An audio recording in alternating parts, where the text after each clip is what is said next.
কিন্তু আমি মাকে কোনোভাবে বোঝাতে পারি না যে তুমি যত স্কিন কেয়ার করো না কেন, এটা স্কিনে একবার হয়ে গেলে একদমই এটাকে উড়িয়ে দেওয়া কোনোভাবেই সম্ভব না। কিন্তু হ্যাঁ, ভালোভাবে স্কিন কেয়ার মেনটেন করলে এটা আর বাড়বে না, যতটা হয়েছে ততটাই থাকবে।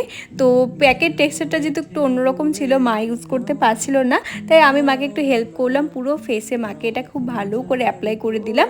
দেখো মাকে কি অদ্ভুত লাগছে দেখতে। যাই হোক, প্যাকটা ইউজ করে এখন নর্মাল অন্য প্যাক যেরকম সময় ধরে রাখে 15 থেকে 20 মিনিট, সেরকমই রাখতে হবে।